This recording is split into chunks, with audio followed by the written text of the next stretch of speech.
पणमीय शिरसाणेमिं गुणरयण विभूषणं वीरं सम्मतरयण निलयं वैडे समुकीर्तनं वोच्चम्। कल गाथा नंबर 55 में अपन ने सुना था कि 9 आगम द्रव्य कर्म के 3 भेद है, क्या एक शरीर, भावी और तद्व्यतिरिक्त। उसमें से जो गायक शरीर है उसमें 3 भेद किए थे, भूत, वर्तमान और भावी। भूत और वर्तमान को अपन ने समझा गाथा नंबर 55 से। अब गाथा नंबर 56 में बता रहे हैं कि जो भूत शरीर है जिसको छोड़ करके हम यहाँ आए हैं, उस शरीर के भेद को दिखाते हैं। गाथा नंबर 56। भूदम तु चूदम चैदम चदन्ति तेदा चुदम सपाकेन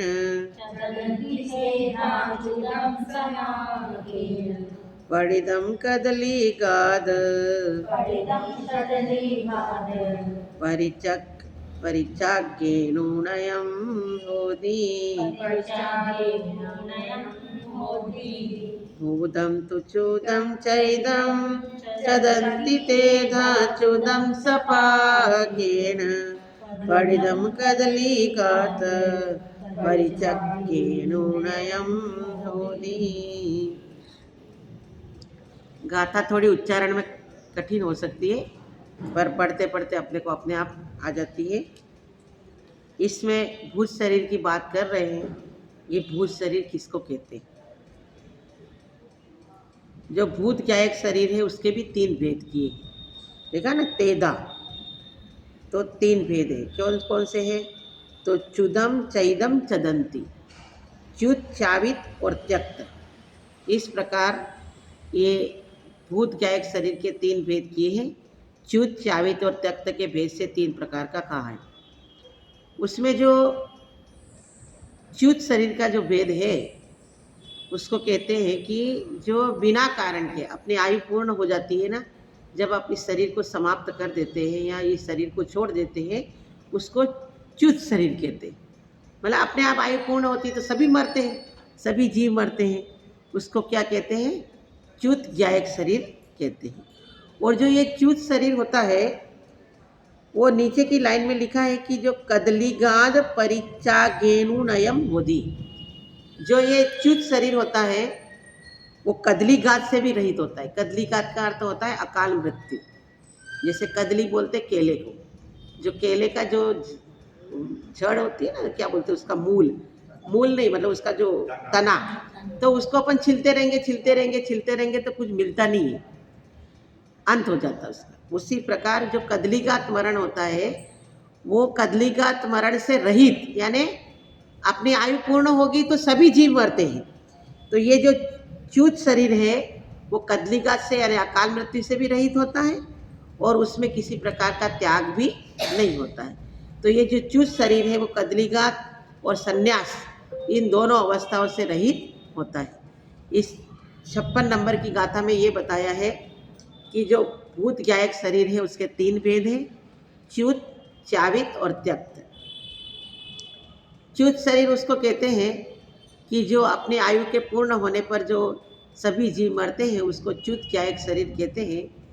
और जो च्युत ज्ञायक शरीर होता है उसका अकाल मृत्यु यानी कदलीगात मरण भी नहीं होता उसमें, और संन्यास मरण यानी त्याग पूर्ण मरण भी नहीं होता है।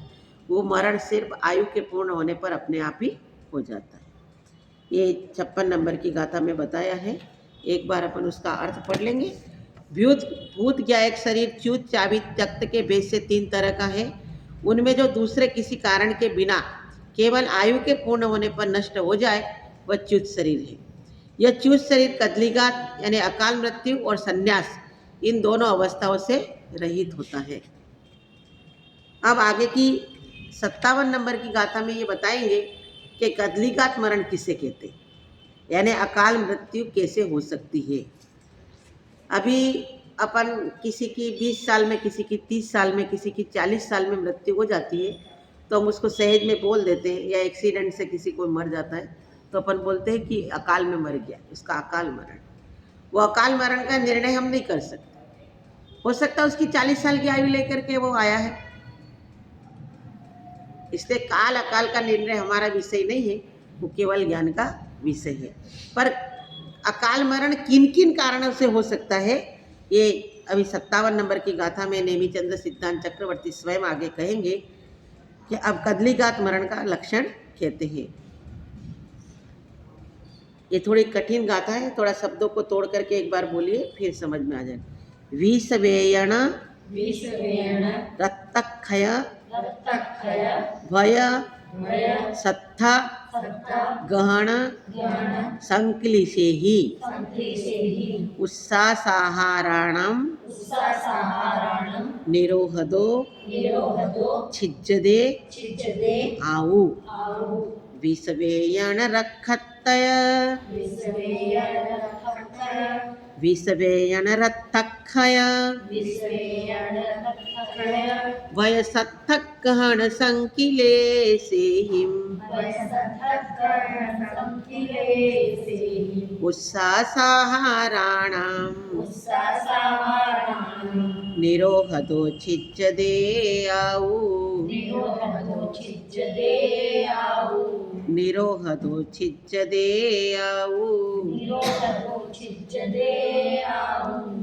विषवेयण रक्तक्षय वयसत्थगहन संकिलेशेहिं उत्सासाहाराणां निरोहदो छिज्जदे आउ।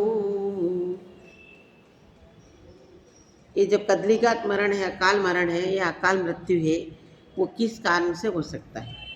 तो सबसे पहला शब्द लिया विष, यानी विष के खा लेने से, जहर वगैरह खा लेने से। फिर वेयण, वेदना, अतिशय शरीर में वेदना हो जाती है तो मरण को प्राप्त हो जाते हैं। फिर रक्तक्षय, रक्त का क्षय हो जाए, किसी को कोई एक्सीडेंट वगैरह कोई चीज़ लग जाती है और ज़्यादा खून बह जाता है तो उसकी मृत्यु हो जाती है। भय,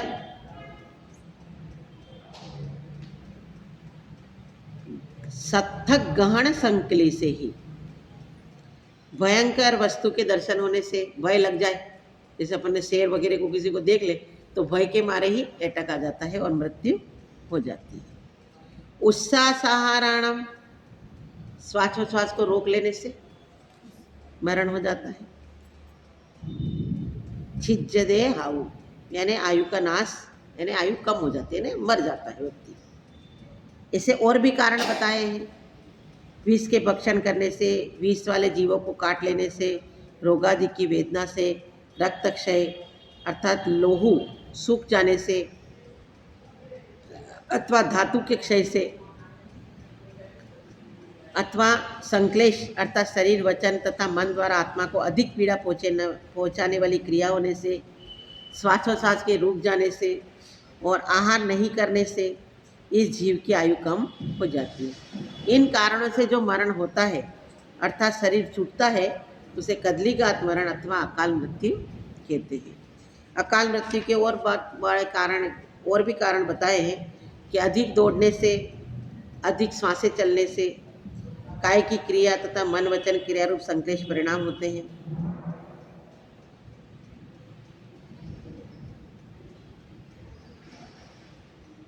इसमें एक प्रश्न आता है कि जैन नामनाई के अनुसार जो साधु समाधि करते हैं उसको भी अकाल मरण में कोई कोई कह देते, पर ये अकाल मरण भी नहीं है और आत्महत्या भी नहीं है, क्योंकि आत्महत्या संक्लेश परिणामों से किए जाती है। आत्महत्या व्यक्ति कसायों के वशीभूत होकर करता है, या क्रोध कसाय के, या मान कसाय के, या मायाचारी या लोभ कसाय के वशीभूत होकर आत्महत्या करता है। लेकिन ये जो संन्यास मरण कहो या समाधि मरण कहो, वो विशुद्ध परिणामों के द्वारा अपनी इस वर्तमान शरीर को छोड़ा जाता है, तो उसमें परिणामों की विशुद्धि होती है, इसलिए वो अकाल मरण भी नहीं है और आत्महत्या भी नहीं है। इसको श्वेतांबर समाज में संधारा बोलते हैं, अपने ही समाज में उसको समाधि मरण बोलते हैं, संन्यास मरण भी बोलते हैं। तो ये आप सबको ये स्पष्ट पता होना चाहिए कि न तो वो अकाल मरण है और न वो आत्महत्या है। विशुद्ध परिणामों से किया जाता है और जिनमें परिणामों की विशुद्धि अधिक होती है वो कभी भी आत्महत्या नहीं हो सकती। अब जो आगे का जो च्युत था उसके बारे में बहुत समाधान कर लिया कि च्युत शरीर कितने प्रकार का होता है, उससे क्या होता है क्या नहीं होता है। और अकाल मरण के बारे में भी आप सबने सुना। और भी बहुत सारे कारण हो सकते हैं अकाल मरण करने के। अकाल मरण का हो सकता है अपन अभी चुपचाप बैठे हुए और अपने हाथ से पेट पे चक्कू ठोक देंगे तो खून बह जाएगा तो अकाल मरण हो जाएगा। अभी एक बार एक व्यक्ति ने क्या किया कि जो जहर होता है ना, बोले कैसा होता है, एक वकील था जज, तो वो क्या किया कि कैसा कड़वा होता है कि मीठा होता है, तो कुर्सी में पैर पे पैर चढ़ा करके आराम से बैठ गया और जरा सा जीभ पे चख लिया तो वहीं पे, तो उसको अकाल मरण कह सकते हैं। क्योंकि अकेले जीने वाला 60 साल था 80 साल था और उसने जहर खा लिया तो वो मर जाता है, तो वो अकाल मरण में आ जाता है। कुत्ते की मौत बहुत जल्दी होती है क्योंकि वो श्वास जल्दी लेता है। अभी आप लोगों को लगता है ना योगा करते हैं तो आयु बढ़ती है, लगता है ना, लगता है ना सबको कि योगा करते हैं तो आयु बढ़ती है। योगा करने से आयु नहीं बढ़ती है, ये हमारी मिथ्या भ्रांति है। हम तो हमारे पूर्व में जो आयु का बंद किया था तभी आयु का निर्धारण करके आए थे कि हम 80 साल जिएंगे। हमारी जो निषेकों में जो आयु बंधी हुई है, यदि ऐसा योगा करने से आयु बढ़ती होती तो फिर तो बहुत अच्छा काम हो जाता। योगा करने से आयु नहीं बढ़ती है। जैसे अपन श्वासोश्वास लेते तो जल्दी जल्दी श्वासोश्वास लेंगे तो आपके 100 श्वास जल्दी पूरे हो जाएंगे कि नहीं, और आप देर देर से लोगे तो श्वास देरी तक लिया जाएगा तो आपकी आयु अपने आप बढ़ जाएगी। जो जितना देरी से श्वास लेता है तो उसकी आयु क्या होगी, लंबी होगी। और जो जल्दी जल्दी श्वास ले लेगा, अभी अपन शिखर जी में पहाड़ पे ये डोली लेके चढ़ते हैं लोग, जो जल्दी जल्दी थक जाते हैं तो जल्दी जल्दी वहाँ के लोगों की आयु ज़्यादा नहीं होती, वो 50 साल 60 साल जीते हैं और सब। तो आप जो श्वासोश्वास जो करते हो और आप जो योगा करते हो उससे क्या होता है कि आप श्वास दीर्घ लेते हो ना, तो आप एक जिसमें 10 श्वास ले लेते उसमें आपने एक ही श्वास ली तो आपके 9 श्वासें बची है कि नहीं, अभी वही आयु बढ़ गई। समझ में आया कि नहीं आया? तो अब अपन लोग क्या करते हैं, अभी जैसे अपने इस संप्रदाय में या अपने जैन धर्म के मत के अनुसार अपन लोग सब क्या करते हैं, भक्तांबर का पाठ भी करते हैं ना, नमोकार मंत्र भी बोलते हैं, माला भी फेरते हैं। पर हमको सब में क्या लगी रहती है, जल्दी। हमको क्या करना है, सब काम पूरा करना है। क्या करना है, हमको मंदिर भी आना है तो क्या करना, काम निपटना है। ये भी एक काम निपटो, सलटाओ। ऐसे हमको माला भी फेरनी है तो हम क्या करेंगे, इसलिए आचार्य ने बोला है कि श्वासोश्वास पूर्वक माला फेरना। कैसे फेरना, नमो अंताणम में श्वास को लेना, नमो सिद्धाणम में निकालना, नमो आर्याणम में लेना, नमो उवज्जायणम में निकालना, नमो लोहे में लेना और सब सावण में निकाल लेना। तो आपको अपने आप योगा हो जाएगा, बिना पैसे का योगा हो जाएगा। अरे अपन एक माला नहीं फेर सकते, कोई बात नहीं, 9 बार तो करे कम से कम। अभी अपने को भक्तांबर बोलने का बोलते हैं, भक्तांबर का पाठ करते हो, अपन कैसे करते हैं, भक्तांबर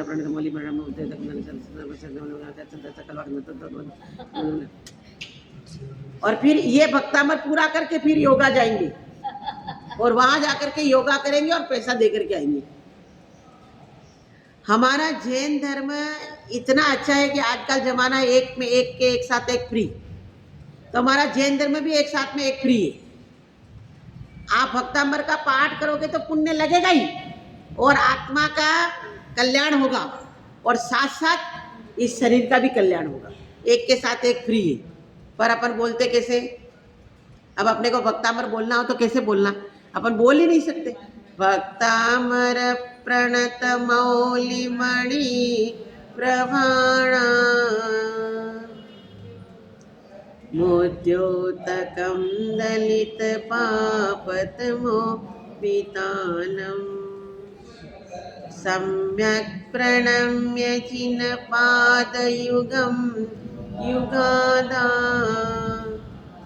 वालम्बनं भवजले पतितां जनानाम्।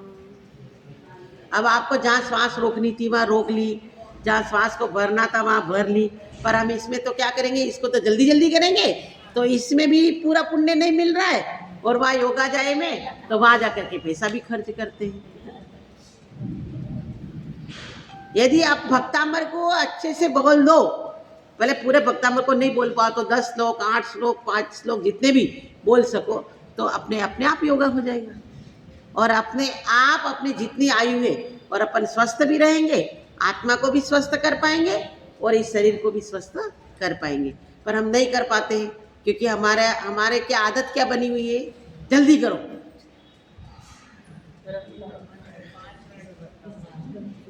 पाँच मिनट में भक्तामर पूरा, और उसमें भी आधा खा जाएंगे, आधा बोल देंगे। तो जो भी लोग यहाँ पे कर्मकांड का अध्ययन कर रहे हैं या किसी भी शास्त्र का अध्ययन करते हैं, तो सबसे यही सुझाव है सबको कि आप भक्तामर आदि करते हो तो अच्छे से शांत भाव पूर्वक करें, जिससे हमारा आत्मा का भी कल्याण हो और इस शरीर का भी कल्याण हो। और योगा में अपना योगा के ऊपर श्रद्धान करते हैं, उससे ज़्यादा अपने जिनवाणी पे श्रद्धान करें तो हमारे सम्यक दर्शन की भी प्राप्ति हो सकती है। इसके साथ आज गाथा नंबर 56 और गाथा नंबर 57 को आप लोगों ने सुना, समझा, और यदि उसमें कुछ समझ में नहीं आता है तो आप व्हाट्सएप के माध्यम से प्रश्न को लिख करके भेज सकते हैं और उसको आगे अच्छे से समझाया जाएगा। जब बोलो महावीर भगवान की